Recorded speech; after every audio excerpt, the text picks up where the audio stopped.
Hello, everyone. This is the 70th episode of the Soccernostalgia Talk Podcast. As always, this is Shahan from Los Angeles, and I am joined by Paul from Shipley in England. This is part one of a special episode. Earlier this year, Paul proposed the idea to commemorate the 40th anniversary of the 1982 World Cup by interviewing some of our regular guests who would have been around and lived through the World Cup. This was not meant to be an in-depth or analytical analysis of the tournament. We just want to hear personal memories of the event and then compile everyone's responses spread into one or two podcasts. And myself and Paul will also include our own memories in the end. The 1982 World Cup was a formative football experience for Shahan and myself. As an 8-year-old football fan, this tournament was my introduction to the global game beyond Europe, and the 40th anniversary seemed worth commemorating. Through the podcast and Shahan's network of contacts, we have fans who watched around the world in 1982 sharing their experiences and memories. I have to say the only disappointment was not being able to get a guest from Northern Ireland. We tried to get hold of several fans and even players, but unfortunately without any luck. Thank you to everyone who contributed to the podcast, and we hope you enjoy these interviews and memories of a great tournament, the 1982 World Cup. For our first guest on our 1982 World Cup project, we have Brazilian journalist Mr. José Inácio Werneck. Mr. Werneck is a journalist, lawyer, interpreter, translator, writer, and a triathlete. To remind everyone, Mr. Werneck participated on our podcasts discussing Brazil during the 1958 and 1962 World Cups. Hello, and thank you for joining us. Could you just start off by saying how old you were and where you were during the 1982 World Cup? I was 45 years old and I was in London. I should have been in Spain, but for professional reasons, I was in London planning to go to Spain after the second phase of the World Cup. But as Brazil was defeated by Italy 3-2 in the second phase, never went to the semifinals, I didn't go to Spain. This was not your first World Cup. I remember you mentioned your first one you remember from memory was 1950. So you had a different outlook at this World Cup as a professional and as a fan, right? Yeah, my first as a fan was 1950. And as a professional journalist was 1966 in England. And in your own words, could you please describe your memories of this 1982 World Cup? Well, it mostly involves watching the games on the television in England. And what I vividly remember, the most poignant memory I have of this World Cup was watching Brazil and Italy.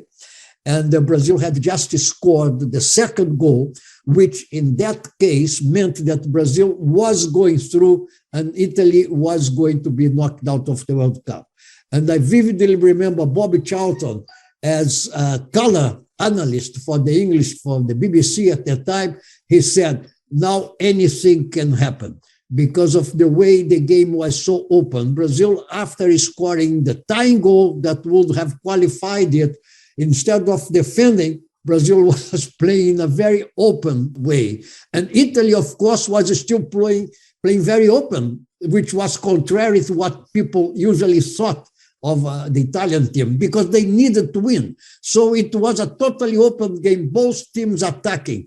And eventually, Paolo Rossi scored the third goal and Italy qualified in what was, in my opinion, a mistake of the Brazilian defense. They tried to leave Paolo Rossi in an offside position. They went out after the corner was taken. Everybody went out, but Junior didn't. And so when the ball came back into the penalty box to Paolo Rossi, Junior was leaving Paolo Rossi onside, and he scored, and Brazil left the World Cup. Do you remember Brazil's first match against the Soviet Union and any thoughts you had going into the game and after the game? Yeah, it was, Brazil didn't start well that game, but soon Brazil kind of imposed themselves. And after that, they were really a brilliant team. They were one of the most brilliant Brazilian teams of all time. What happened in that team was that, unfortunately, Tele Santana's two chosen center forwards were not in physical condition for the World Cup. Careca and Reinaldo, both very good center forwards, were not fit. And so Tele Santana had to go with Serginho. And Serginho was a totally different equation. He was at odds with the rest of the team. The team was technically brilliant, but Serginho was not technically brilliant. And I remember vividly in the game versus Italy, he prevented Zico from scoring. Zico was about to score a goal, and Serginho took the kick instead. It was a ball in the penalty box, and Serginho, as Zico was moving to score, Serginho tried to score and put the ball out. That's one of my vivid memories, just to give you an idea of what kind of a player with odds with the rest of the team Serginho was. While you were working professionally in England, did you have contact with people at home and get an idea of what the atmosphere was like with Brazilian fans, family or otherwise? Not really, but I knew that the atmosphere was very positive in Brazil. And I went back to Brazil the day after the final when Italy beat West Germany. And I didn't watch that game because I was on my way to the airport. And I arrived in Rio the next morning, the morning after the final. And the atmosphere was of total dejection. People just couldn't believe what had happened to that team. That was one of the favorite Brazilian teams of all times in the mind of the supporters. They were really in love with that team. They were in love with that team in a way that they were never in love with the 1994 Brazil that won the World Cup, in a way that they were never in love with the Brazil in 2002 when they also won the World Cup. But they were in love with that losing team in 1982. Had you been there in Spain working, how would you cover the Brazilian team? Well, I was always trying to be very professional about Brazil. And I had followed that team in all the qualifying for the World Cup. They had to play the CONMEBOL zone, the South American zone. And I traveled with that team all over South America, playing in different countries. And also in 1981, the year before, that team went to Europe and they played France, England, and West Germany, and they won all the three games. It was a very successful excursion by Brazil. So I was very good friends with Tele Santana, who was the coach. So if I had gone to Spain, I would have felt personally very much involved with the team, but professionally, I would have tried to keep a distance. I guess what I'm wondering is, as a professional, would you have broached the Serginho question to him? Oh, yes. And in fact, I talked about him after the World Cup. And another incident that happened in that game that was famous was the mistake by Toninho Cerezo when Paolo Rossi scored the second goal. It was a simple pass that Toninho Cerezo had to make. And he made a terrible mistake. He didn't realize that Paolo Rossi was near. So as he tried, he made something that, in my opinion, is always very dangerous.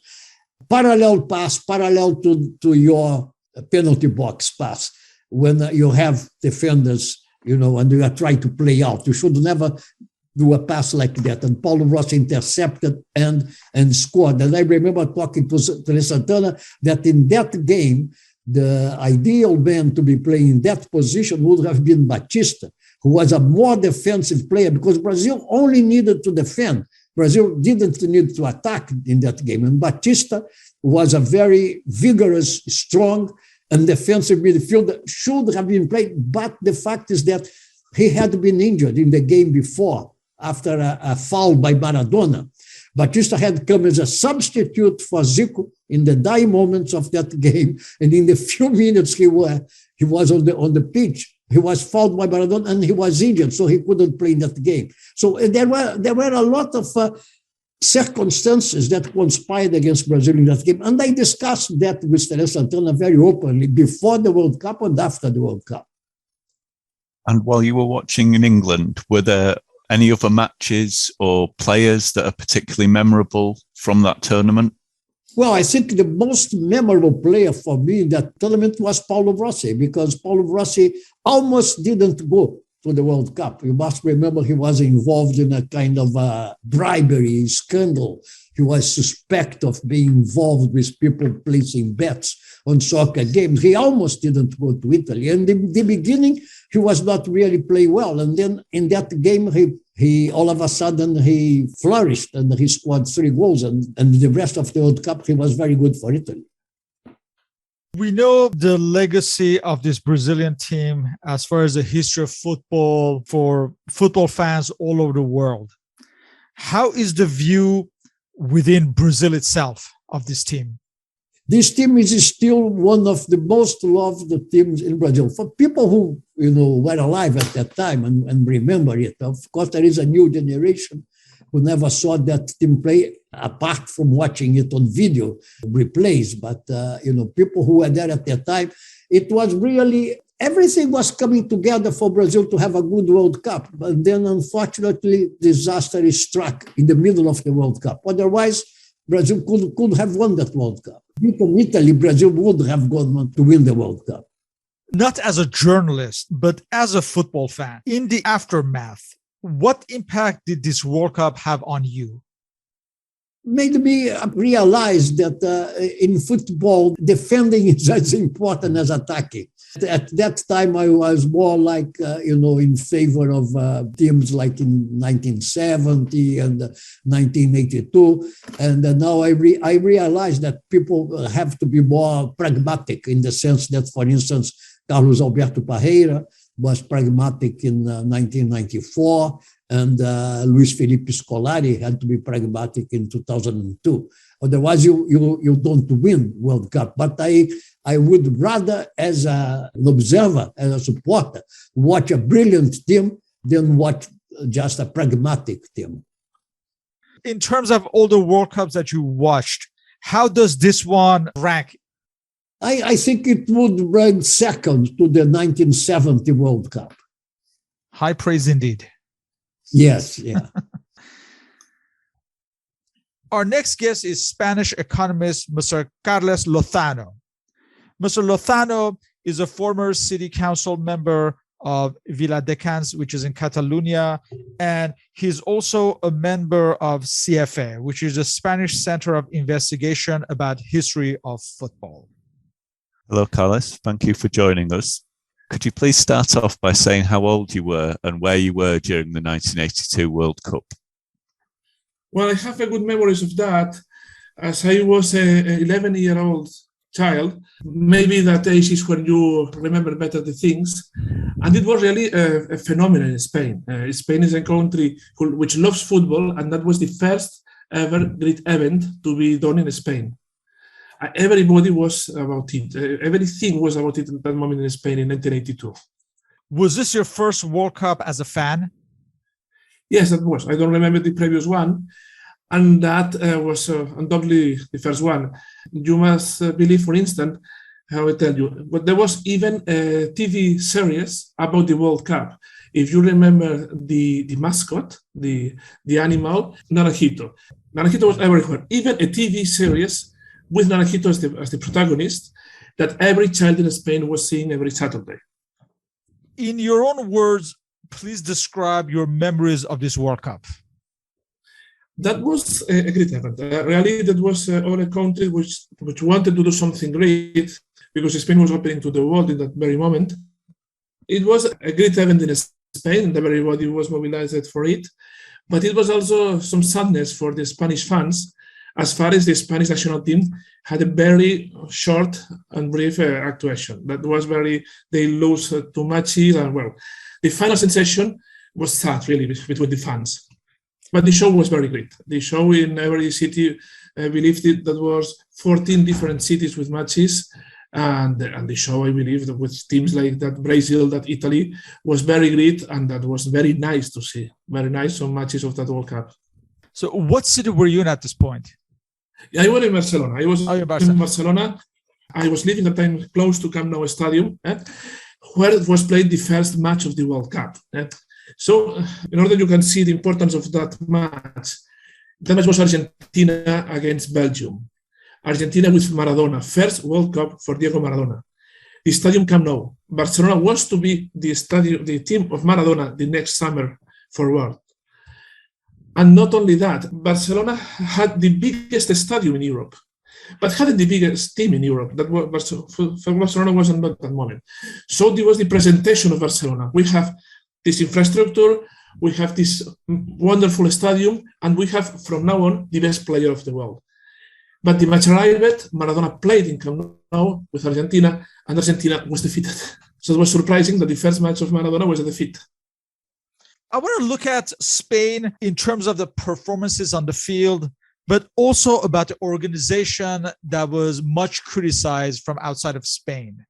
Spain national team were placed in Valencia.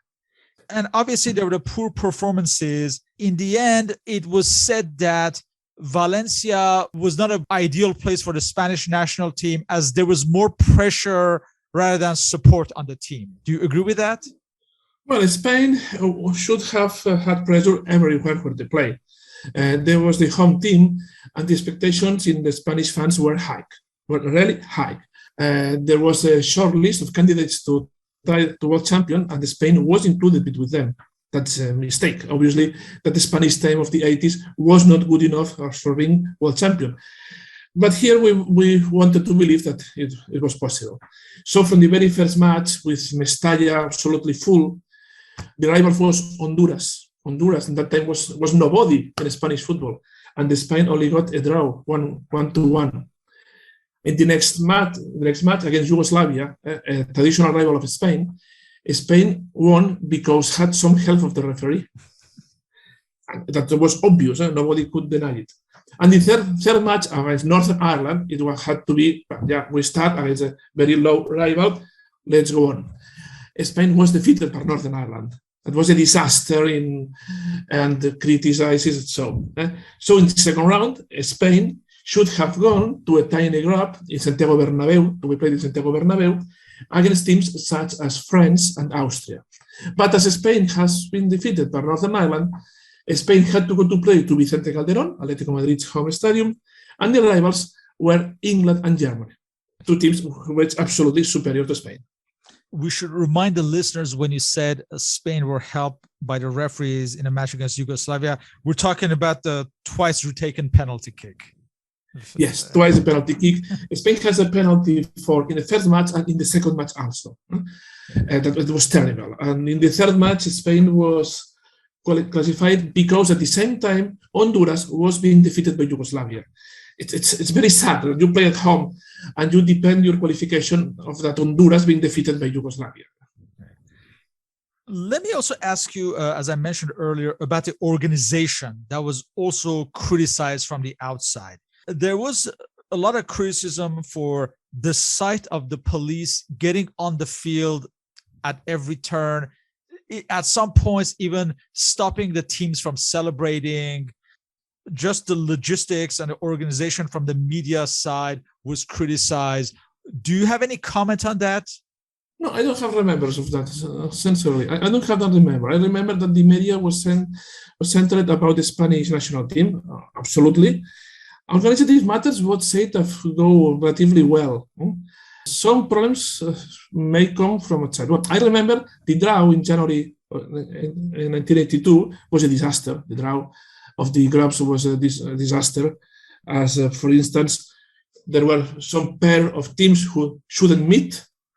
Well, the draw put both teams in the same group and nobody realized it. And some minutes later, it had to be changed. But well, it also happened recently in Champions League. But the feeling here was it was well organized. And so anecdotes I remember was not relatively to this. Maybe the biggest scandal was that matter of Kuwait, if you remember, with that Emir of Kuwait.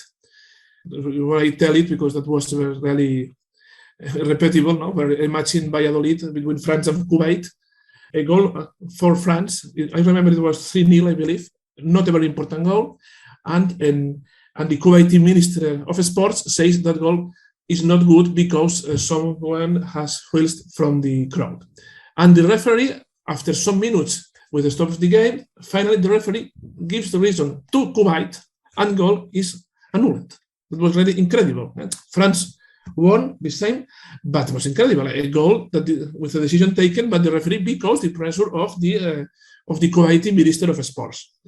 That was, as a child that I remember, the biggest extraordinary thing of the World Cup, who had a lot of extraordinary things.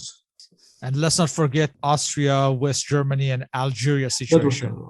I remember that match. I remember that match also, how those two countries were very friends. I remember watching that match in TV. I remember how we started, knowing that Algeria, who defeated Germany previously, could qualify, but Algeria in that very last day played before, because the two matches of the last day weren't played simultaneously. So Algeria played in the afternoon, and Algeria defeated Chile by 3-2, only by 3-2. That allowed that if Germany defeated Austria by 1 or 2 goals, both Austria and Germany qualified. And at 10th minute, Germany scored. And there was nothing more in all the match. There was absolutely evident, absolutely clear that both teams, both German-speaking teams, so that for them were very easy to understand, had decided maintain things so. Austria qualified because if they were defeated 3-0, they were out, and Germany qualified because if they didn't win, were out. And both qualified, and Algeria, who had the African flag very high, were out, as was Cameroon, the other relevant team of that first round. Overall, what impact did this World Cup have on you as a football fan? It had a lot of things. It had the evidence that African teams were dangerous. In Argentina, Tunis defeated Mexico, but that was the first example. In Spain, we saw Algeria defeating Germany, and we saw a Cameroon with got the heart of the Spanish fans, because Cameroon drew against Peru, drew against a very powerful Poland, and drew against Italy. For instance, some of the Cameroonian players came to play to Spanish league immediately. The more clear example is the goalkeeper, Thomas Encono, who came here to Barcelona and was for 7 or 8 years the goalkeeper of Espanyol, and is still remembered and one of the iconic players of the history of Espanyol, Encono. And then, well, the example of Italy, of how a team can start terribly. That would 3 draws, everybody criticizing, beginning with the Italian fans. And finally, be absolutely spectacular with one match who was, in my opinion, one of the best in the story of World Cup, as was that match of Italy against Brazil here in Barcelona, but in the Stadium Sarriá. And that was incredible, and many young boys loved football from that day on, because that match was the very best show we had ever seen. Did you look at football with different pair of eyes following the World Cup? Well, I must tell you, here in Europe, and in Spain especially, we are more lovers of the club football. In Spain, it's very clear this, because Spain is as is a multinational country, and for other matter, and because we have 2 very spectacular clubs. So a Real Madrid fan who has seen his team being 13 times European champion prefers this than to be expecting that Spain may be champion, which now seems habitual, but for a very long time was very, very strange. Even a Barcelona fan, 5 times champion, has the best memories from this Champions League won, and Messi, than from the Spanish wins. In this case, it's curious because a Barcelona fan, if he's also a Catalan fan, probably he has not a big love for the Spanish national team, national matters, but on the other side, every time Spain has won in the recent years, has done it with many Barcelona players, a lot of Barcelona players, and with the Barcelona style. But with a trainer, with a mister who came from Real Madrid, curiously, a very nice combination. But so, as here we love more the club's competition, even so, when there is a big national teams competition, we look at it with very interest. I don't know if other countries is the same. I don't know. I don't know if England, for instance, is more motivated with the national team or prefers also everyone is from this club. Yeah, it's hard to say that one. I think everyone likes the World Cups, but it's true also that supporters, especially if the big teams, are going to be more interested in in them. That's true. But looking back at 1982, you've mentioned Brazil against Italy. Are there any other matches or any other particular players that have stayed in your memory from this tournament? Well, we started the tournament loving Brazil. I remember in the first round, we all loved Brazil. Zico, Falcao. There were players who we saw playing in Seville and winning every match. I remember 3-0 to Scotland or 4-1, something so. And New Zealand and the Soviet Union, they were a very, very good team. And they were the favorites. And they later came here to Barcelona and they played against Argentina, against Maradona. And Brazil won. Brazil was the big favorite, and we love it because we like it, the way they play. And they came the match against Italy. That incredible match against Italy, where Brazil is favorite, but Italy plays very well, and Paolo Rossi scores, Brazil equalizes, Paolo Rossi scores again, Brazil equalizes, and Paolo Rossi scores again. And that was incredible. I can tell you that as I was here in Barcelona, my neighbors in my building were a family of Italian. And I never have talked with them about football. But as the match finished, we went to their door to congratulate. The woman, the mother, was there still and told that his husband and his 2 sons had gone to Sarriá with their band, with the flags, with the dress of Tifosi, and hadn't come again. When they arrived, they were euphoric, absolutely. They were the best moment of their lives. They had been in the best match of Italy. An Italian national team, who that moment was playing badly, who had the humiliation of the Italian football of 2 years ago with the scandal of selling matches and important sanctions to a lot of players, between them Paolo Rossi, and incredibly, that all chaos that won Italia in a moment was an opera, was incredibly playing the best football in the World Cup and defeating the best team. How do you rate this World Cup compared to other World Cups that you have witnessed? Well, that was my first, and that's an important point. For me, maybe it's the nicest, and the second nicest would be Mexico 86. I was 15 years old, so probably they were the two at an age that I could watch all the matches in TV. In Spain, the school holidays begin about 20th June, so when there is a World Cup, you can see near everything. I think they both had a very high quality football. But if you ask me for a team of the Spain of 2010 was unstoppable. What the players. Carles, both myself and Shahan, that was our first World Cup as well. So it's interesting to hear your views, and it's certainly my favourite as well. Yes, same here. It's nice to know. I don't know if you live at the World Cup or you're youngest than that. But I remember it very clearly. I remember virtually all the games very clearly. Well, when you have it here so close, when you know every stadium, and so you live it another way. I had 2 stadiums here in my town. I went to my first match in World Cup. I was an apassionate and an incredible Belgium, Soviet Union. That was 1-0 and very little thing to tell about it in an enormous Camp Nou. But well, that was interesting. Every match in the World Cup is interesting. And later I could see Poland in the same stadium. I had a great time, Poland, with Boniek, Lato, and Smolarek. They finished third, and it was nice to see Poland at that time. Only one new stadium, but all were rebuilt. There was an important investment in that. It was important for Spain to give an image of modernity, of a seriously. And Spain had just left back 40 years of closing, of dictatorship, and everything was closed inside. And that was the first big event in which Spain opened to the world, and the world came to look to Spain.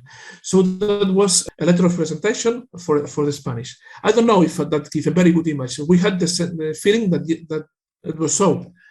So we take later the biggest step, in Olympic Games 10 years later. So we're more enthusiastic about doing great sporting events. Now we're not so much. I don't know why. Next, we have Mr. Nacho Di Mari, Argentine journalist. Mr. Di Mari has appeared in the past on the podcast discussing the Argentina national team during the Cesar Luis Menotti era. Hi, how are you? Fine, thank you. Thank you for joining us. And could you please start off by saying how old you were and where you were during the 1982 World Cup? Hello, Paul. Yes, I was 16 years old and I was in Buenos Aires at home. I remember that I tried to watch all the matches that were on TV during that World Cup. I think it was black and white TV that I had at that time, but it was enough for me. You had lived through the 1978 World Cup at home. Now, as defending champions, how did you feel about Argentina's chances? Regarding the names of the players that were selected for that World Cup, I think that that team has improved from the team that obtained the world champion 4 years ago. But because I think that it was almost the same team that in 1978, with 3 or 4 players, and of course, Maradona. That was his first World Cup. And I remember that there were a lot of the journalists at that time, they thought that because of having this almost the same team with Maradona, that will be enough. But unfortunately, it wasn't. And what are your main memories of this World Cup? Well, I remember, of course, Argentina, that was a very good or strong team. I remember also the French team led by Platini, who they managed to qualify for the World Cup almost in the last game. I thought it was against Chipre. They defeat Holland earlier.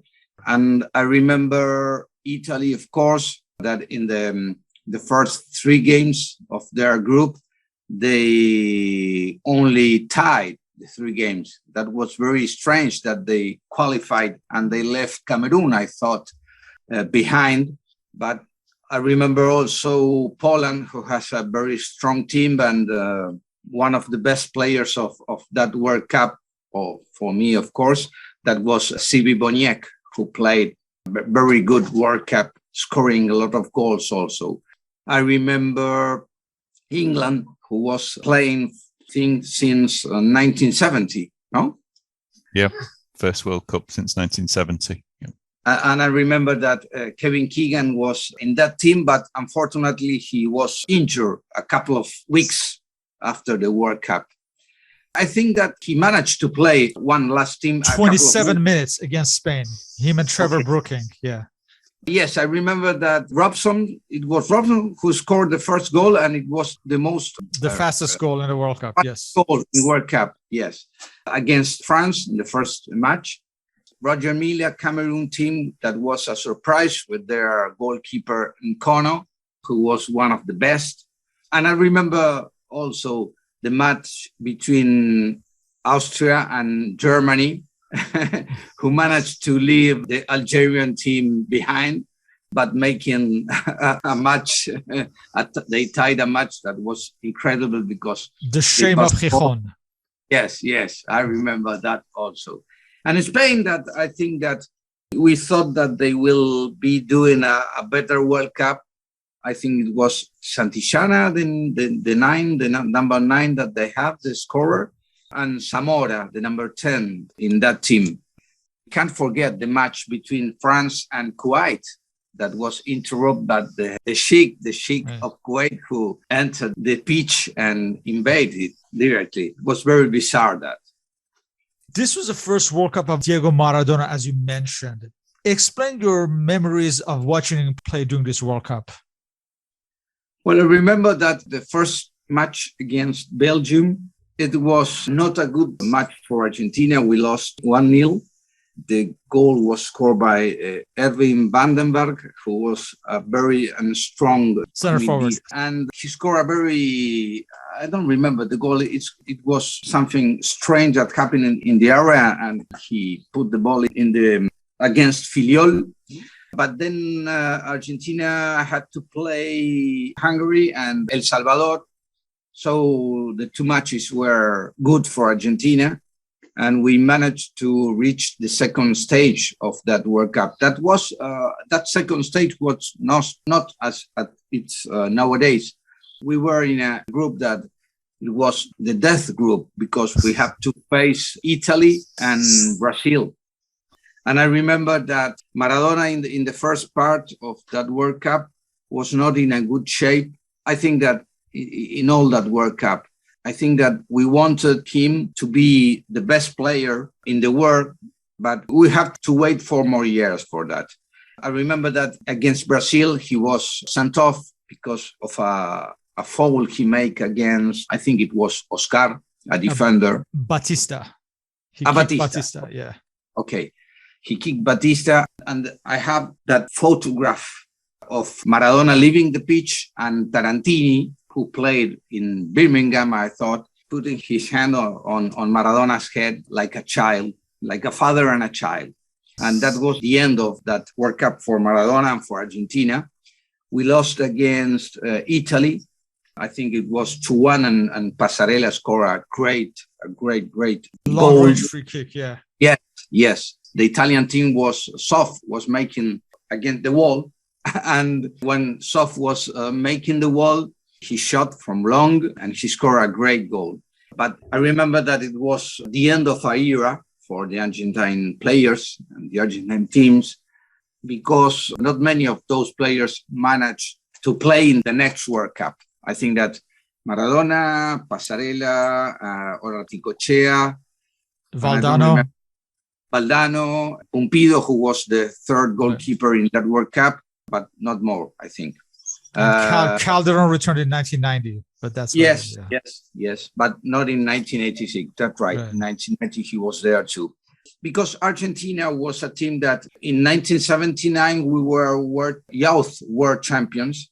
And from that team, Maradona, Barbas, Calderon, Ramon Diaz. Yeah. It was a strong team if we compare it to the 1978. But I think that, I don't know if it was that we were world champions and you want more, and perhaps the players were almost, I don't know, but they were playing perhaps their last matches in the Argentine team. So it was something bizarre. But I think that that team was good enough, and perhaps if they didn't lose the first game against Belgium, they would be in another group and they could reach the semifinals, perhaps. Looking at the whole tournament, how would you rate this World Cup against other World Cups that you've seen? How does it rate, would you say? For me, it was one of the best World Cups, without doubt. Perhaps the most or the best matches of World Cup history was playing in that World Cup, and it was the match between West Germany and France. That 3-3 was incredible. I remember especially that match that I was regarding it in a small black and white TV, and I was shouting because it was incredible. I think that West Germany take the lead, France equalized with a penalty of Platini. Then they wait for the extra time. And I remember the kick of, I don't know if it was a kick or with which part of his body, Gerald Schumacher hit Battiston, and he had to leave the pitch, of course. And that was terrible for the French team. They managed to put in front by 2 goals, 3-1. I remember Tresor and Alain Giresse, who scored the third strike of that match. That was a magnificent goal. And I thought, okay, it's done. France is going to be in the final. But they didn't count that Rummenigge was in the bench because he was injured. And Jupp Derval, he put Rummenigge in one leg, I think he was. And the first ball that he touched, he scored. That's 3-2. And then in the final minutes, the incredible goal of Klaus Fischer with a bicycle. And that was 3-3. They went to the penalty kicks. And I think that the French players were exhausted. And I think that in their head, they thought we were so close to win the game, and now we have to go to the penalty kicks. And in that instance, the German players were more accurate and they managed to reach the final. This World Cup marked the end of the Menotti era, and you had somewhat witnessed it from the beginning to the end. So how did you feel at this point? I think that it was a long journey that Menotti did with the national team. From the start in 1974, we spoke this in another podcast, and he constructed a very good basis to be what we are now. I think that he put the seeds in some way that led the national team to become what it is in nowadays, that one of the best teams in the world. I remember that the journalism here they were thinking that it was the end of an era. Why? I think that in some part of this, because Menotti, he respect a lot of players from 1978 that perhaps he had to release from the national team. I think Galvan, that was the central defender with Passarella, was not in the best of his days and that World Cup. I remember Olguin also, who played in the right side of the defense. I think that the peak of the players in that World Cup were, without doubt, Filiol, the goalkeeper, Passarella and Tarantini, the defenders, Américo Gallego in the middle field, that was the only one trying to keep. I remember also Ardiles, who played a very good World Cup, and he managed to went after that to Paris Saint-Germain. And unfortunately, the players in the forwards were not what we expected, even if the names were huge. Kempes, Valdano, Maradona, Ramon Diaz. If I name you these players, you said, wow, that's a dream team. But it wasn't a dream team at that time. I have one memory. Let me tell you. I remember the match between Belgium and Poland, and Boniek scored the 3 goals, a hat-trick. Poland won 3-0. And I remember that when he scored the 3rd goal and there were a couple of minutes left, each time that he get the ball, he ran to the corner and he stayed there till the defenders from Belgium came, and he managed to keep the ball and he won a corner. I remember that. He did it 3 or 4 times. That was incredible. He ran with the ball, and instead of reach the goalkeeper, he managed to go to the corner side and stay there keeping the ball. It was fantastic. A very good player, Boniek. Indeed. Thank you for sharing your memories. Always a pleasure to be here. Yeah, thank you. Yeah, we enjoyed hearing that. Yeah, it's good to have your insight. Next, we have Mr. Jan Roscott. Mr. Roscott is the administrator of DutchSoccerSite.org. And in the past, he has appeared on our podcast discussing the matches of the Holland national team. Welcome. Thank you. Thank you. Always a pleasure to be here. Thank you for joining us, Jan. Could you just start us off by saying how old you were and where you were during the 1982 World Cup? Yeah, I was 20 and I was living in Rotterdam in the Netherlands. And I guess it is the first World Cup where I was able to enjoy every match without too much stress because the Dutch were not involved. And before that, we had 74 and 78, and I can't remember any other game but the Dutch games. So this was a strange experience for me. Really good. You had lived through, like you mentioned, you had lived through the 1974 and 1978 World Cups, and you had watched the Dutch reach the World Cup final. Perhaps you were somewhat relieved that you didn't have to go through the same heartbreak again. That's exactly right. That's exactly right. And I was 12 when we played the 74 World Cup. So it was all new, and I actually thought it was normal for the Netherlands to be so good until I realized later that it never happened before. And in 78, it was a really weird experience because the big guns, Cruyff and Van Hanegem, didn't go. The first group games were terrible. We didn't think that anything could happen. There was all that political mayhem in Argentina.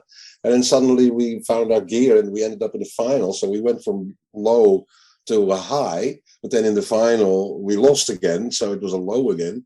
So I don't look back on 78 as a very pleasant experience. In your own words, please describe your memories of this 1982 World Cup. Yeah, I remember it well because I was studying at the time. I had a lot of time on my hands and I was able to watch every single game live, which I did. And I've never done it since because a lot of these games were terribly boring. I remember the Italy group stage, for instance. Italy was one of my favorite teams back then. And they were atrocious in the group stages. But I watched every single second because I was one of those, or still probably OCD people who just wanted to see it all. But I had a lot of time on my hands. So I watched the games and I could really watch them as a fan instead of watching them as a Dutch fan, hoping that Germany or England would. I was just enjoying the game. And what are the particularly vivid memories of any particular matches or players from this World Cup? Well, the Italy story is, of course, well known, and everybody will remember that story. And everybody was surprised. And I happened to know Paolo Rossi's reputation a little bit. And in the group stages, he didn't really, I don't think he ever touched the ball in the group stages. And then when he got on fire, it was really exciting. So I remember all the Italy games really well. But there were so many unbelievable players at that World Cup. I remember Boniek of Poland, for instance, or that whole Polish team I thought was exciting. You had that 1984 France squad already coming through, Jerez and those kind of guys. Fantastic. What's his name? The curly-haired winger that they had playing. Beautiful team. Roscott. And then Roscott, that's him. Yeah, Roscott. And the English, you had Hoddle and Wilkins and all those amazing players.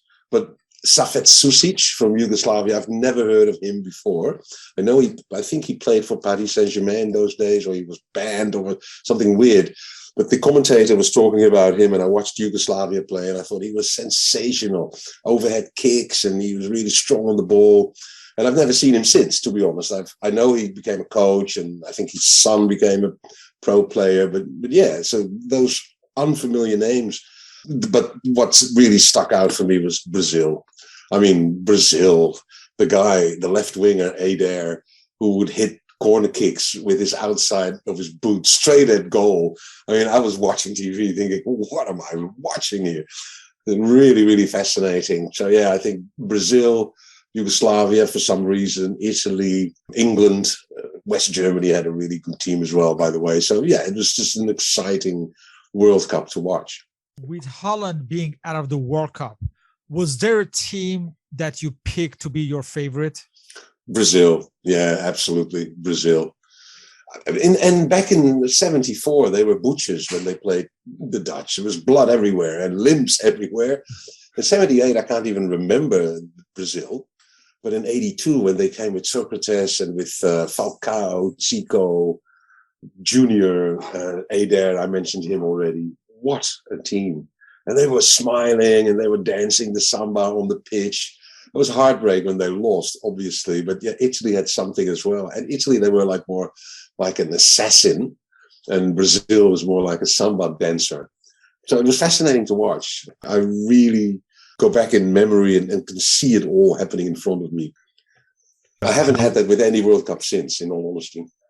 That leads us to the next question. I was going to ask, how would you rate this World Cup compared to the ones that you've seen both before and since? Where does it rank, would you say? Yeah, if I was totally objective, or trying to be totally objective, which I'm not, obviously, but probably with the memories that I have, 74 and 82 and 98 are probably my top tournaments. But the ones where the Dutch reached the semi-finals in 2014 and 2010 were obviously very exciting for those reasons. But I thought 82, from a footballing perspective, as far as I can judge, was superb. Like the names I just mentioned, all these players, crazy. Is there a match or matches that stand out for you? Well, I would probably say Italy-Brazil in that second group stage, where no one thought Italy had a chance. Everybody thought Brazil was going to win this easy. And then the shock on the faces of players like Socrates when they realized that they were losing the game, that was, it was quite a match. I think everybody talked about that one. And if we could somehow go back and change the qualifying for this World Cup, how do you think the Netherlands might have fared? Yeah, it's a tough one. It's a very good question, actually, because it's a relevant question from a Dutch perspective. I don't think we would have done that well, to be honest, because we still weren't there. We had the 78 boys slowly drifting out of the picture. The Ruud Krol, was getting older, and the youngsters weren't ready for it. I don't think we would have done really well. It's an interesting question because back then we were all devastated that we didn't end up going. And I know that there were friends of mine saying, I'm not going to watch this World Cup. Why would I? But I had so much time in my hand that I did. And it was amazing. In fact, that's an interesting question. As far as the Dutch population, in general, how do they view this World Cup?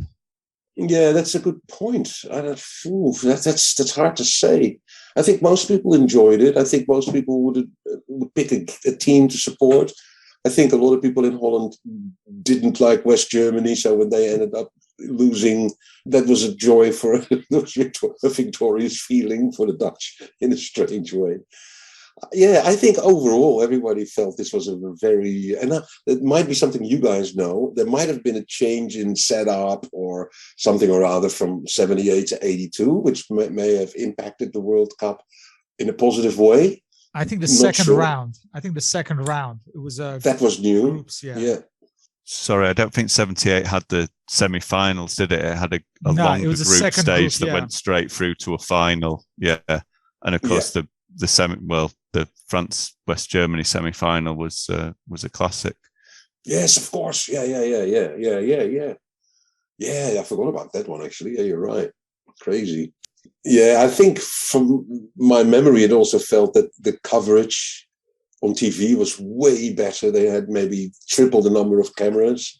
And I guess in Argentina 4 years before, where they had some of these matches being played at that immense height, which impacted the quality of the game as well.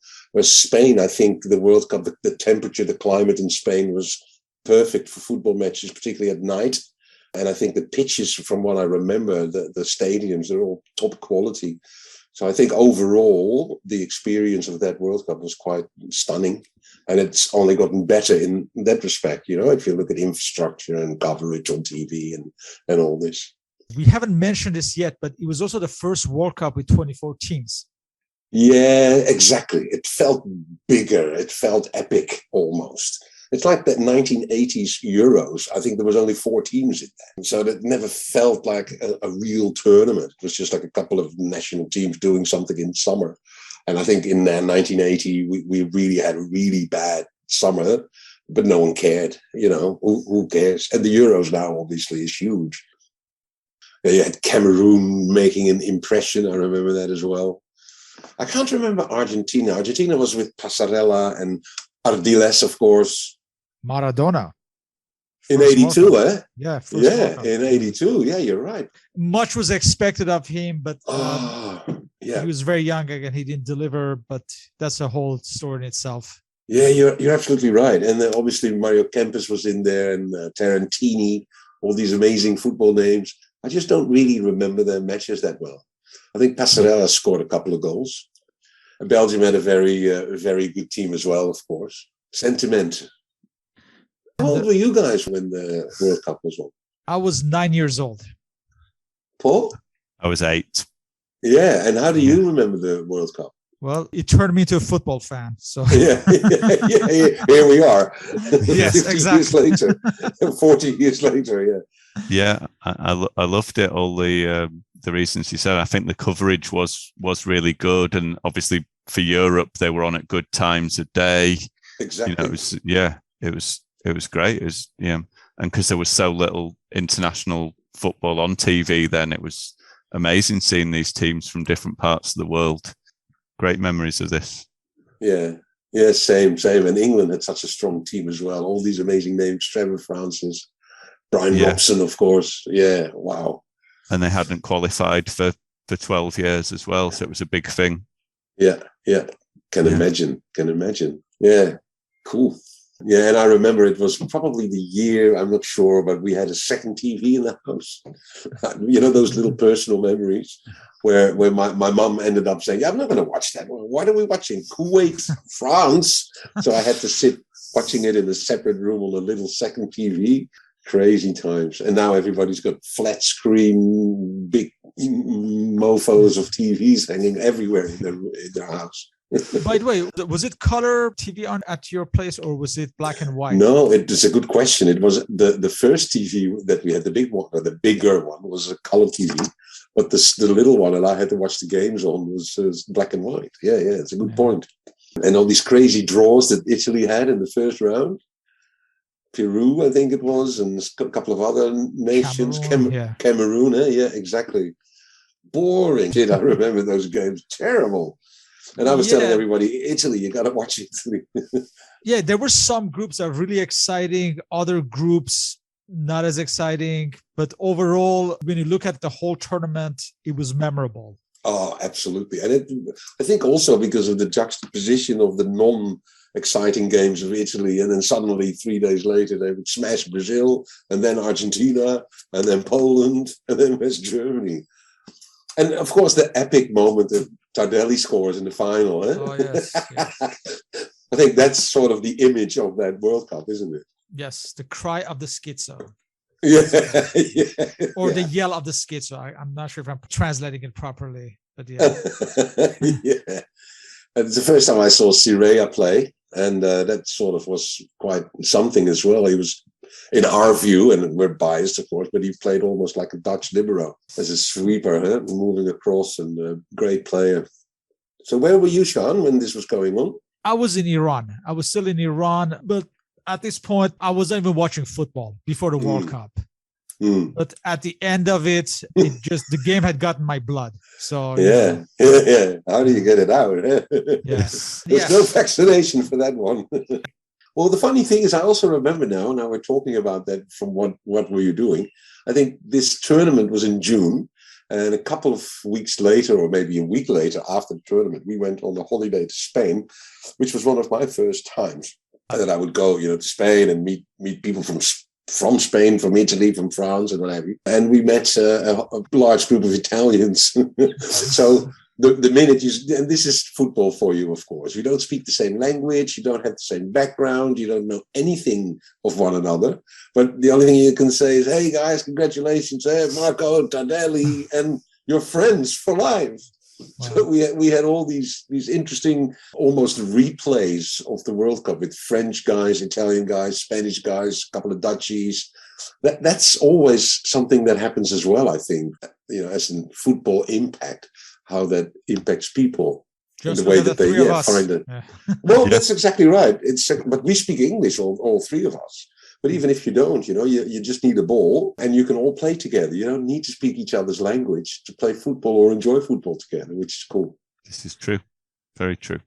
Yeah, the Italians went nuts when they won this. They went just absolutely crazy. Leave it to the Italians. Yeah, well, remember, this was their first World Cup since pre-war. What, that they played along? That they won the World Cup. Oh, that they won it. Yeah.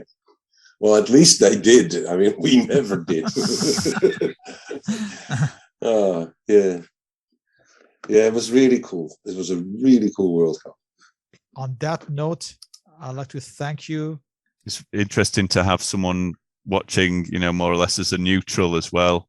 Yeah, and I think everyone else is going to focus on their country a little bit. So it's good to have the overall perspective on it.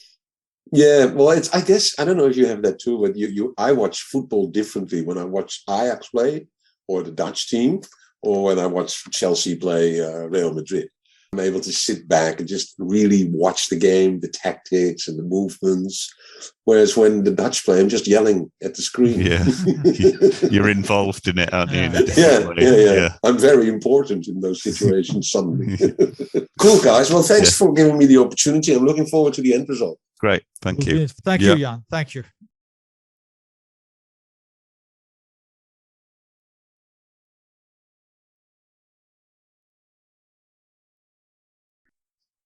Next, we have Mr. Davide Escalunde Rota, a former Italian freelance journalist and author.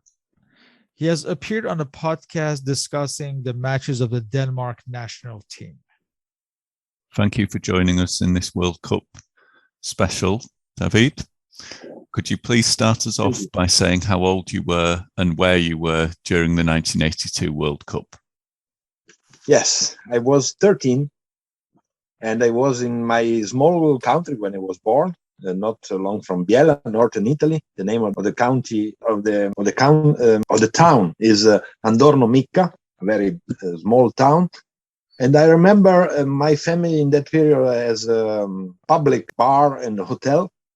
So they had a big television, one of the first television in colors.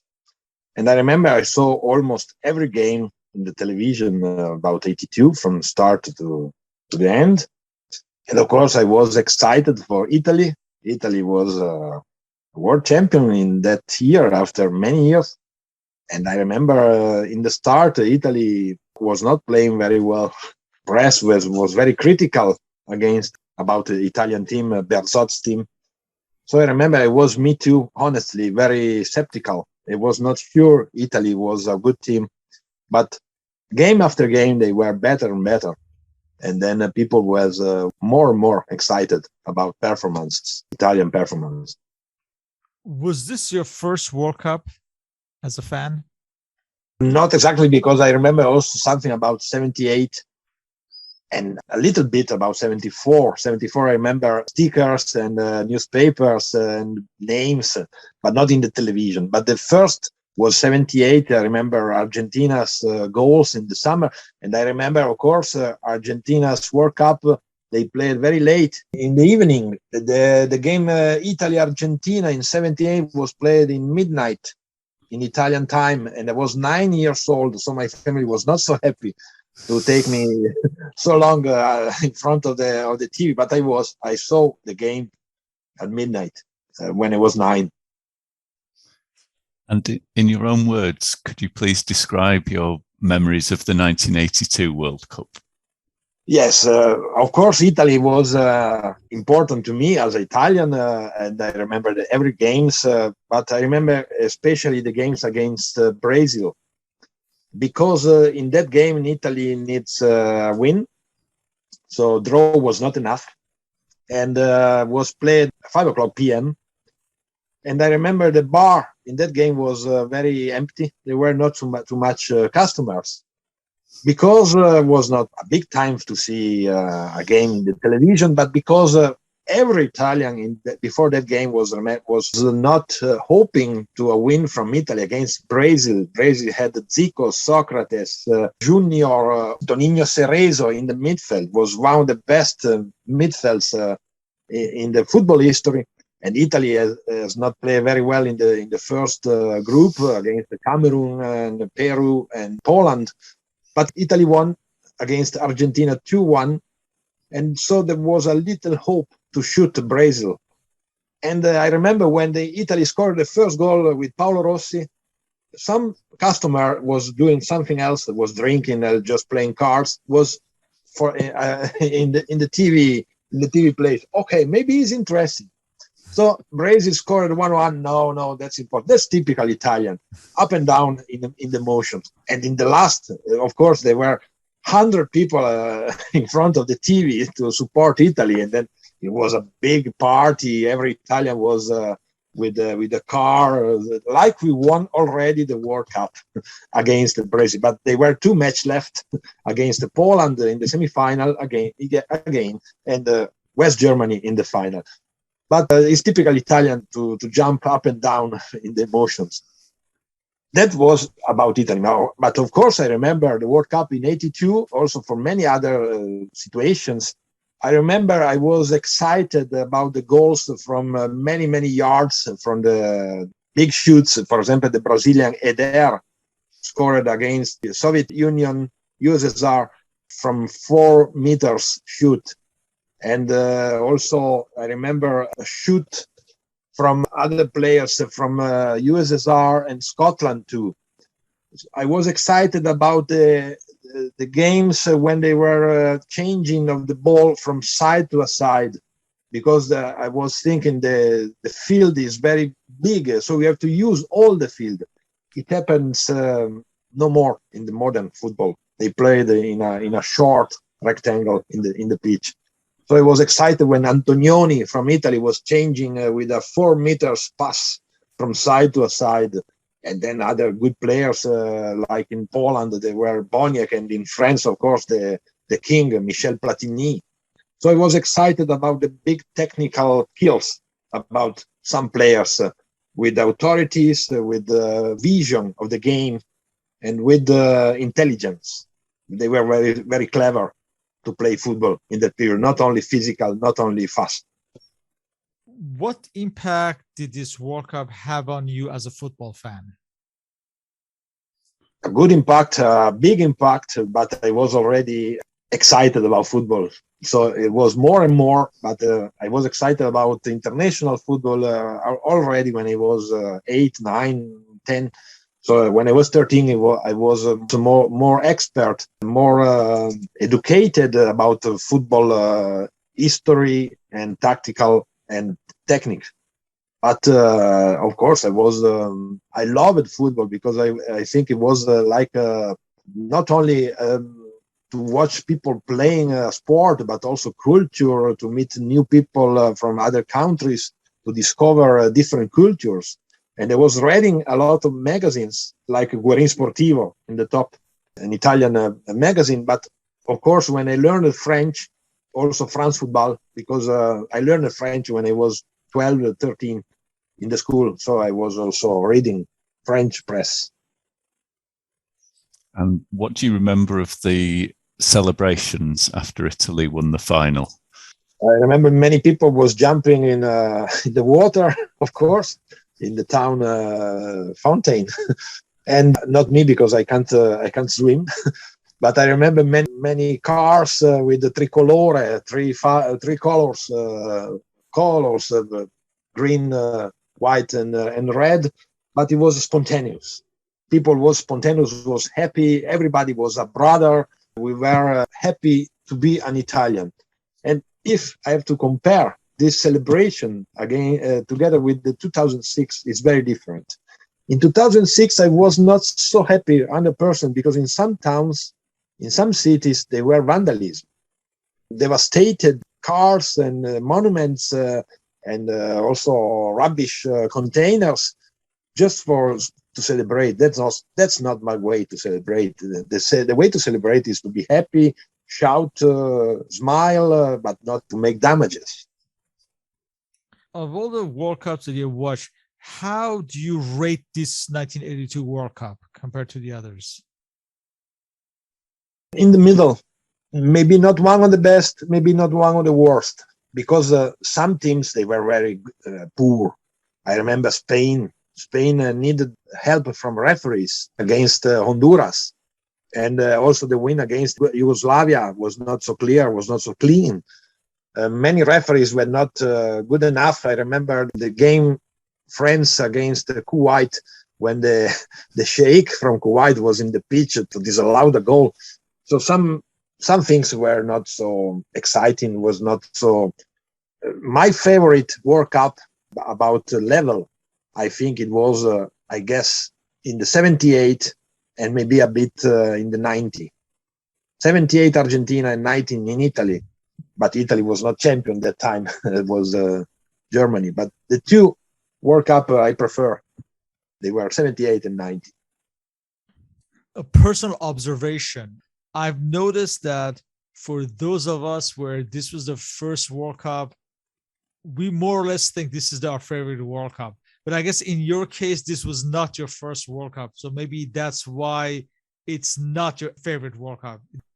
Yes, you're right. You're right. Some games were unforgettable, like France with West Germany in the semifinal.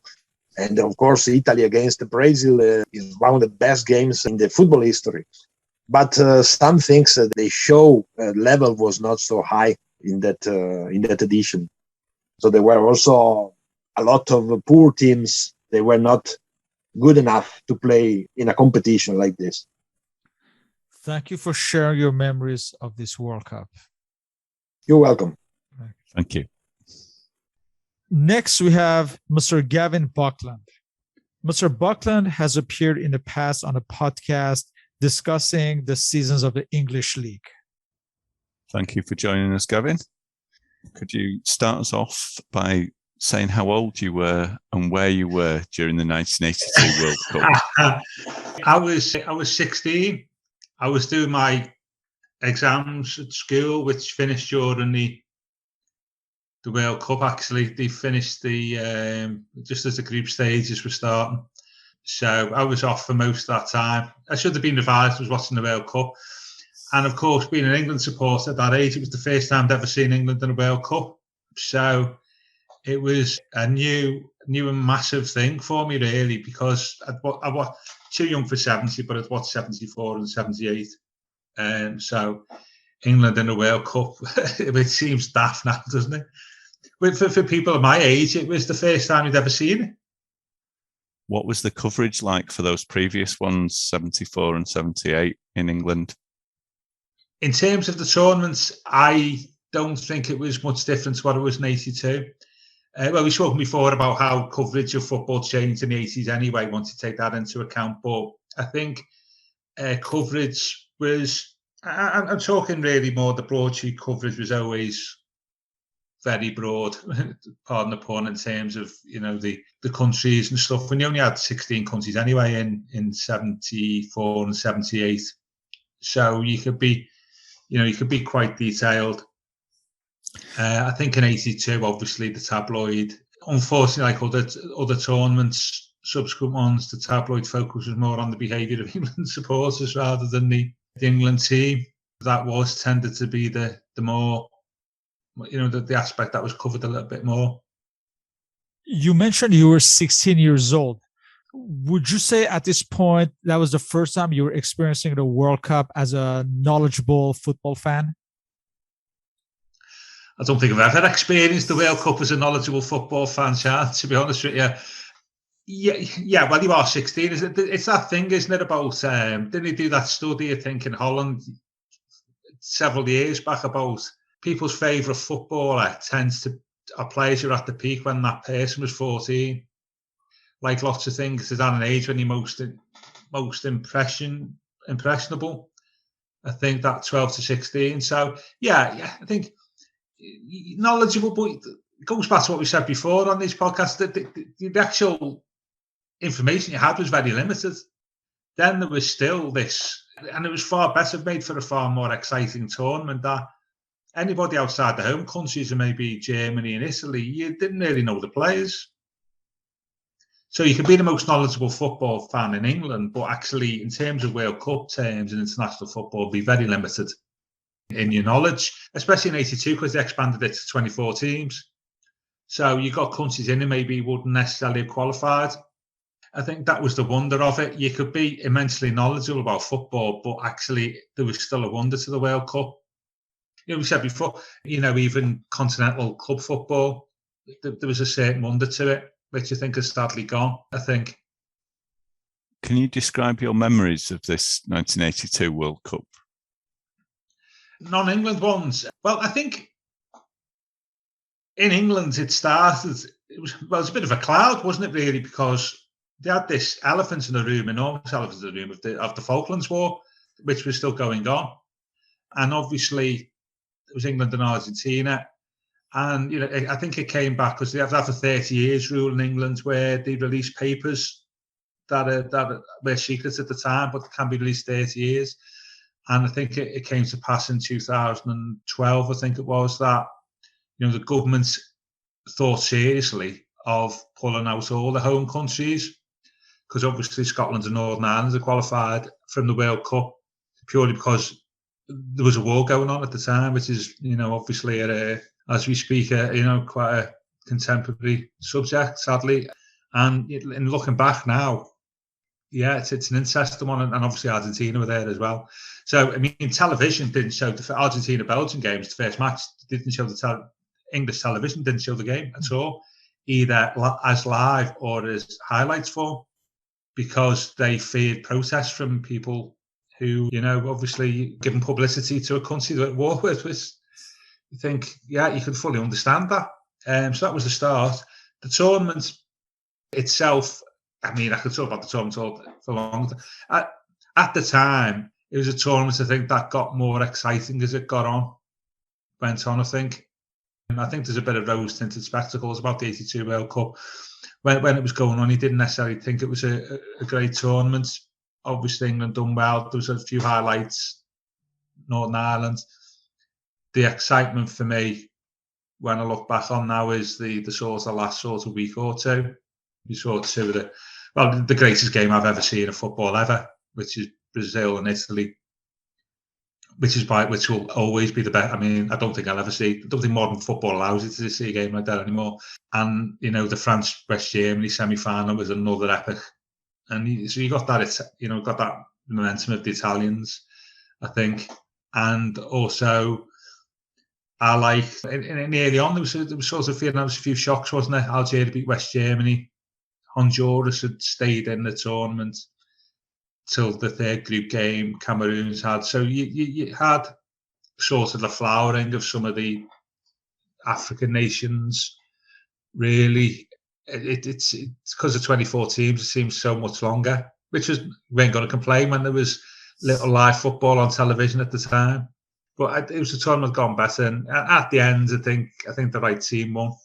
I think Italy were the best team, and any country that beats, well, they both beaten the three previous holders in the last 4 games, hadn't they? And a good Poland team.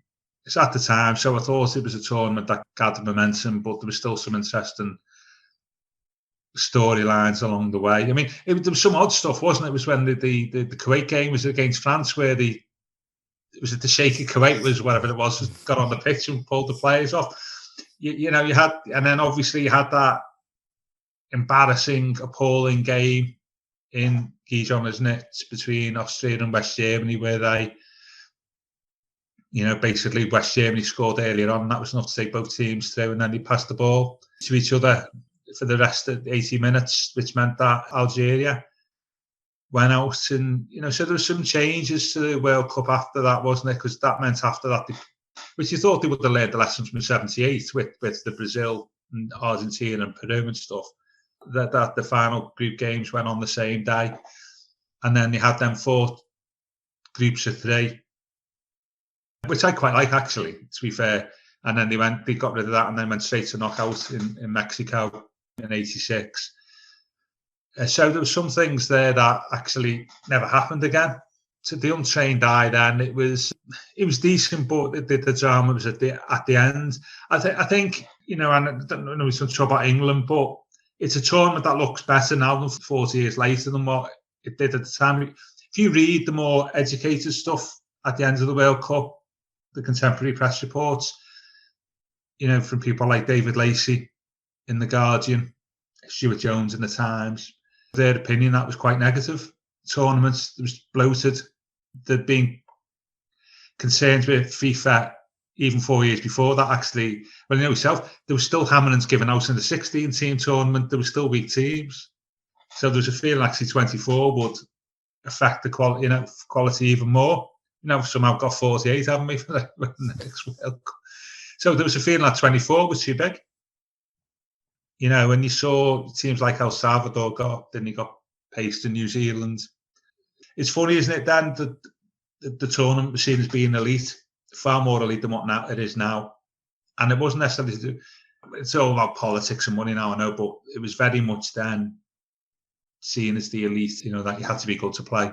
They were very, that they wanted a good product.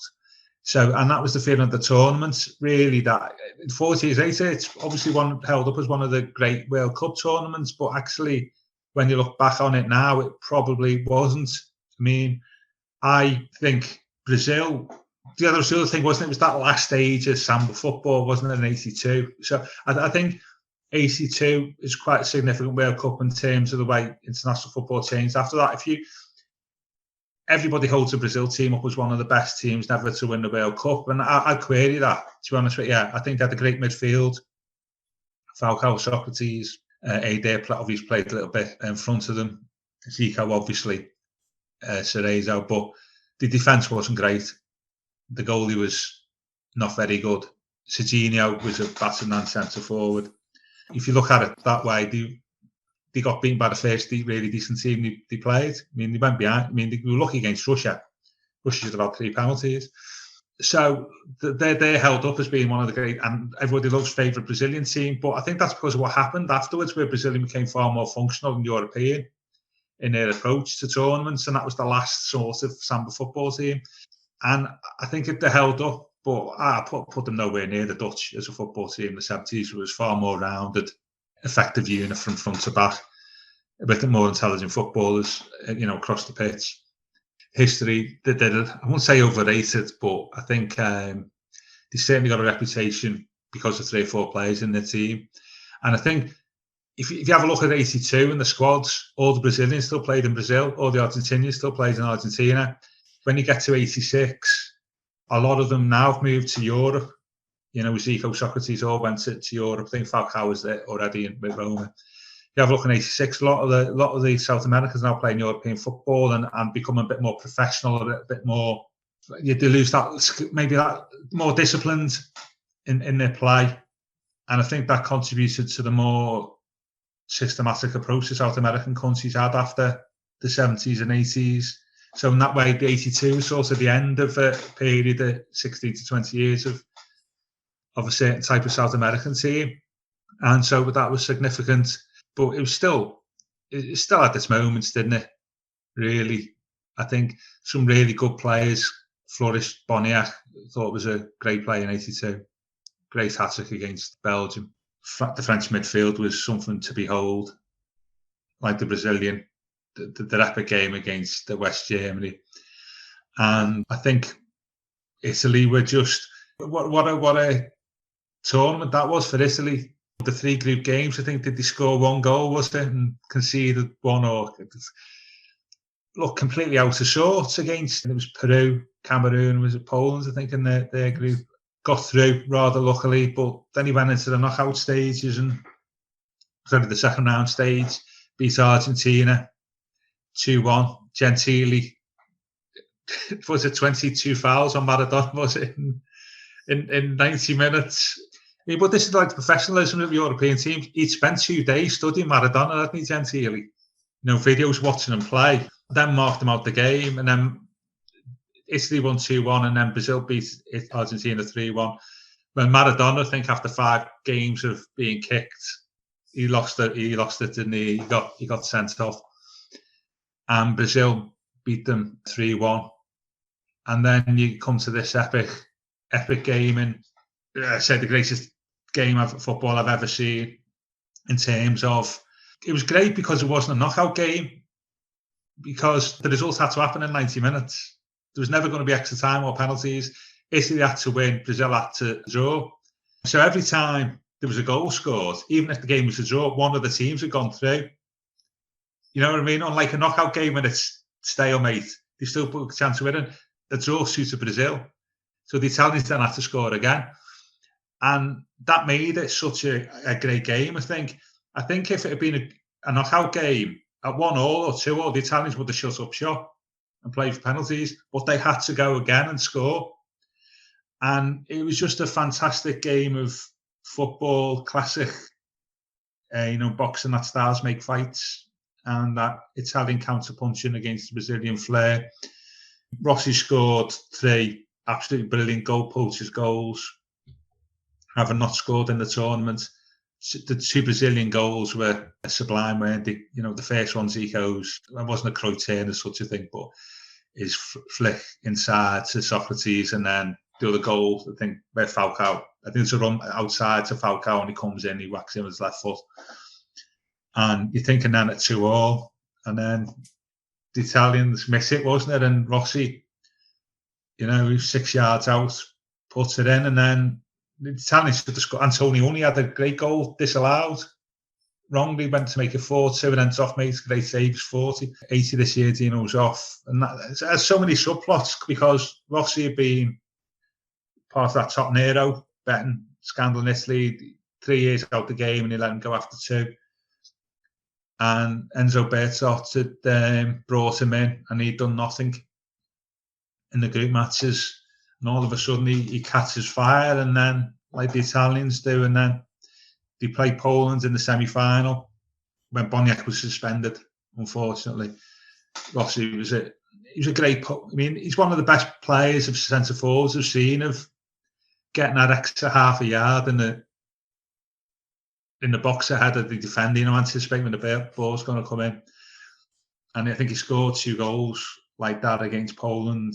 And then the other thing as well, by the way, which is well worth, it's about Gentile against spending 2 days studying Maradona's videos. When he played Brazil, he thought he was marking AD, so we spent 2 days studying AD videos and turned up on the day and found out he was marking Zico. And this is just mad, isn't it? But then they beat Poland in the semi-final, and then the other semi-final was classic France-West Germany. More dramatic, perhaps, than the Brazil-Italy game, but not half as good a game as football in terms of the quality. The drama came in the extra time, didn't it? It was 1-1, I think, at full time, and then we had the Battiston thing, didn't we, with Schumacher took him out. And I think they went, and those are the times when I think there was still players on the same day, wasn't it? The World Cup semi-finals, I think. So they went to Madrid, and it was a scruffy game for an hour, and the Italians missed a penalty, but then they got again, Rossi getting in at the near post.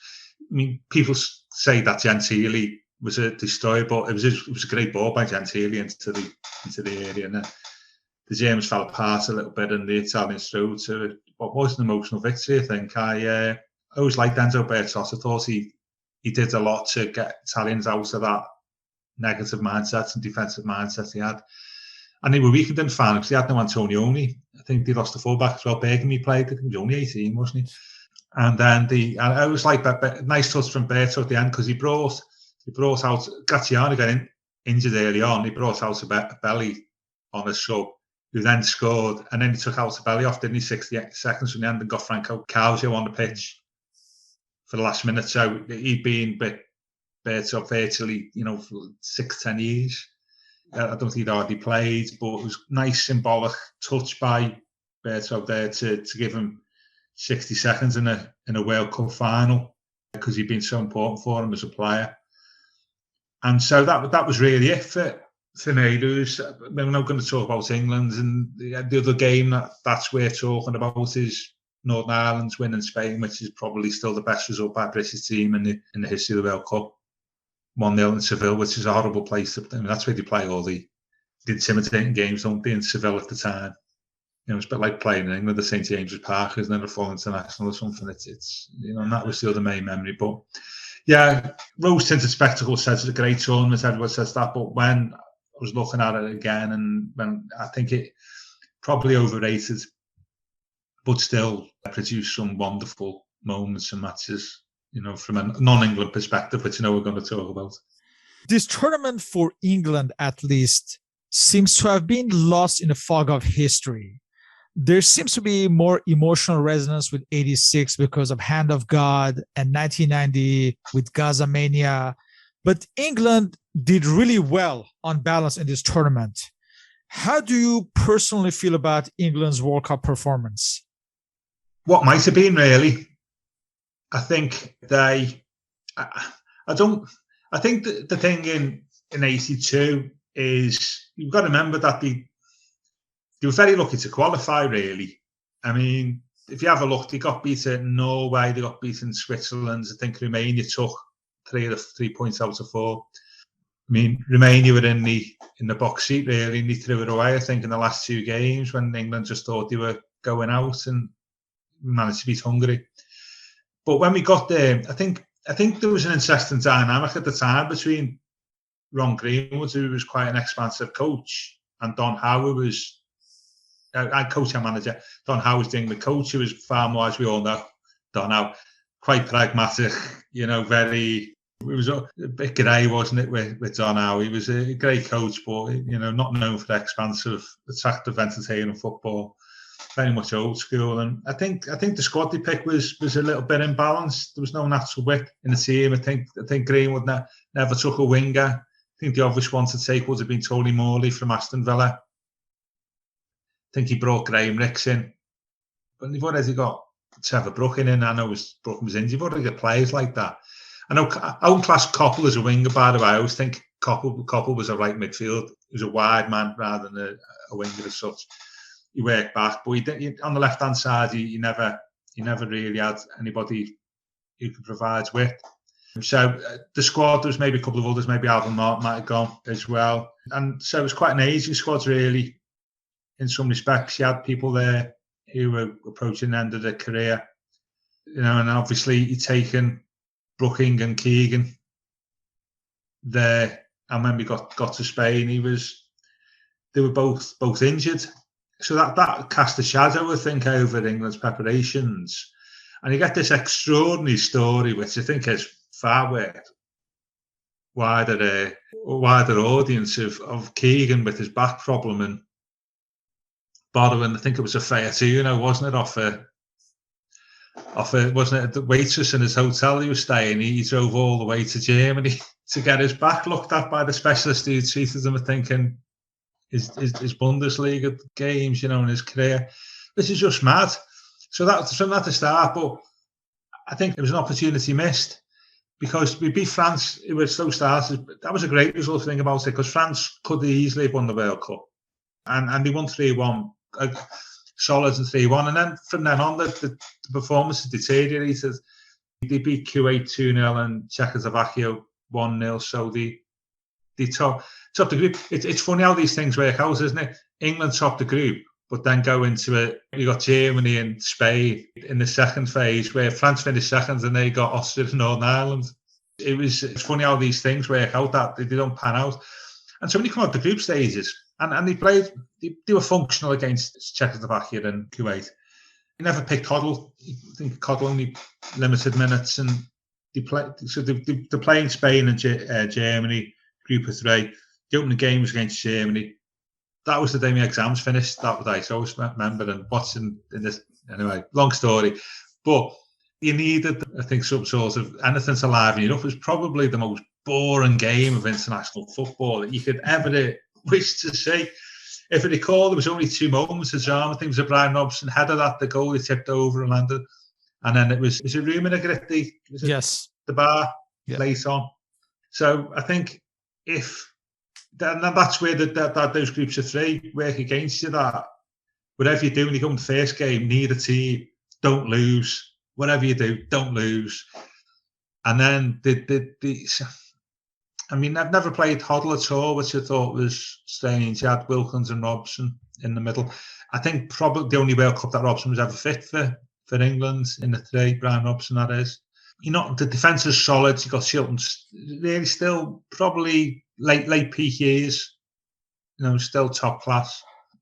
I just an interesting insight. I remember hearing from Ray Clements that Clements was not happy that I think he'd been promised a game against the 3rd group game in the group stages, and Clements' glorious career had never played in the World Cup, and I don't think he was too happy that Greenwood and Shilton decided to go with the final group match, because I think he'd been promised a game, and I think he was quite.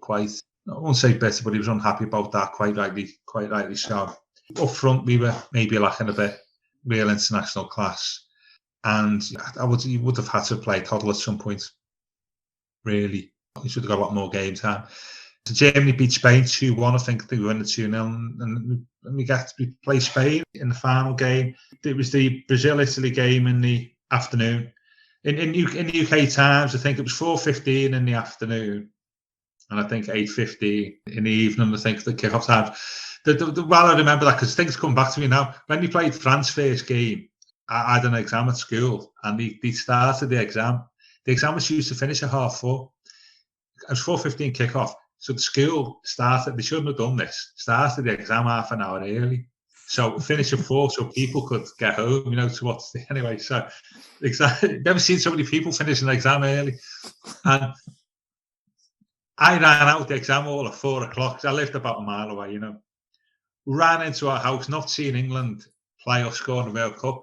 Got into our house after a minute of the game. I think at the door, and he scored and missed the goal. So in 16 years to see England when playing the World Cup finals, you're a minute late for the first game and you've missed the goal. And yeah. And the other one, which is I'm going off a tangent again completely. A fella who had the shop at the bottom of our road, he went to the Italy-Brazil game, which is what a game. what a game to go. He was on holiday in Spain. He went, which was brilliant.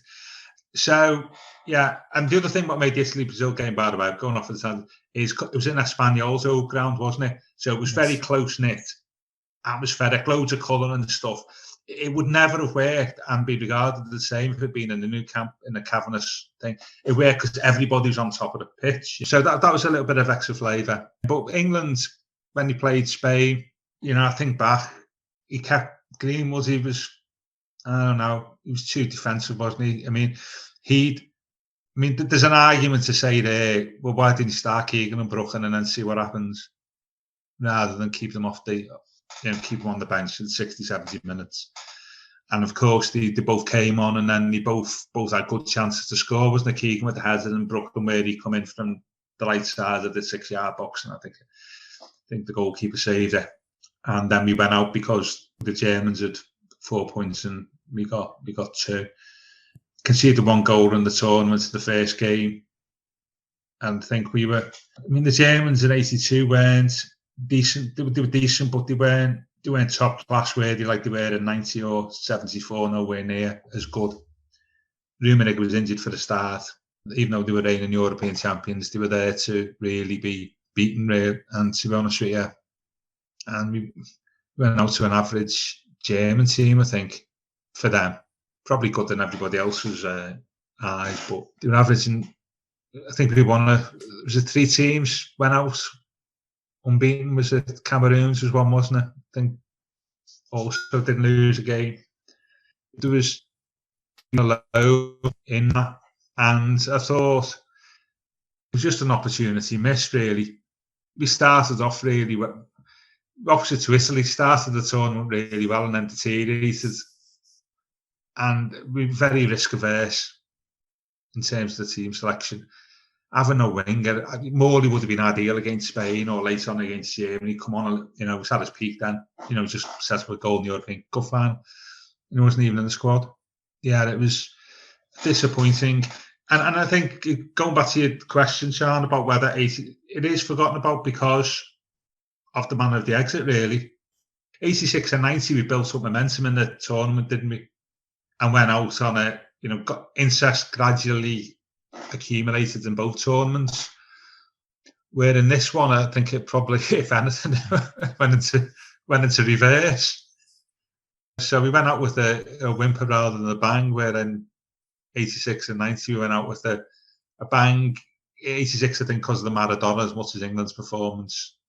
90 because it was, it was such an emotionally driven game against West Germany, and there'd been some memorable events before then, and you had Gaza and the rebirth of football and stuff. So I think that's why it's forgotten about, really, and I think that's probably fair enough.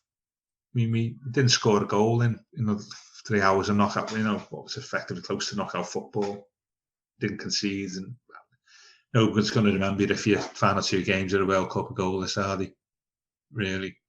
And I do think that was some bad selection and tactics. Should have gone for a little bit more, I think. And there seems there to be got out in the second stage.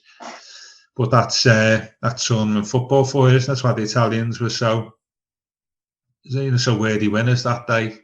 Just generated so much momentum during the tournament.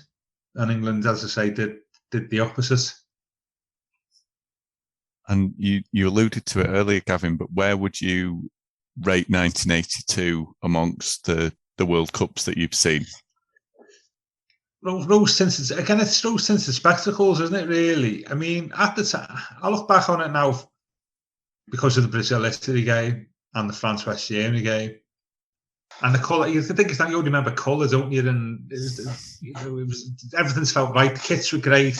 The TV graphics were great and stuff. Those are the type of things you remember World Cups for. I thought 86 was a good tournament. I thought that was a really good tournament. I mean, I really enjoyed 2018. Not necessarily for the quality of the play, but for the charm. And it had so many good matches. Not truly great games, but really good matches, Keep on thinking back to that Saturday when Italy beat Argentina. It was a 4-3, and there was a great game between Uruguay and Portugal in the evening. And there was, the final was a bit mad, wasn't it? And we had the England getting to the semi-finals as well, and Belgium's coming back against Japan and beating Brazil and stuff. But I think, as I look back, I think 16th team tournaments are probably better. I think both 74 and 78 when I look back on it now, because there was 16 teams there, and it's such a. I know they had the second group stages, but if you have a look, there was some really good teams. So I'd say and I've seen a lot of the games again. I enjoyed 86. 90 was just awful. Two worst international tournaments I've seen are the two that most fondly remember by England fans. Euro 96 was equally, if not worse, than the 1990 World Cup.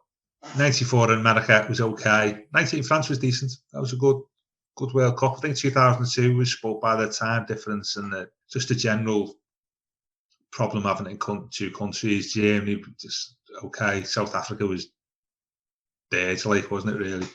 But you tend to look at things different. They found two reasons to stand in the memory. 98 was good. Some good teams in 98 if you think about it. Some really cracking teams, some really good games. If you think about Argentina went out and the semis Argentina go out. I think but Holland were good enough to win the World Cup, and you see that team. I think Argentina were. So they had a couple of potential winners, but I think 74 and 78 for me. And 74, 78, 86 and 98 will be my four. I know it doesn't sound like that, but I've always thought about it. Certainly my age, and it's that thing about being really impressed by stuff when you're a teenager. It says 82 World Cup, it was so great, it was fantastic, Brazil fantastic, and all this type of thing. But when I've looked back on it now, and read the contemporary press reports, and I look back at it now with a little bit of a take the rose-tinted spectacles off. It wasn't as good a tournament as what people think it was, but it still had its moments, both obviously for obvious reasons.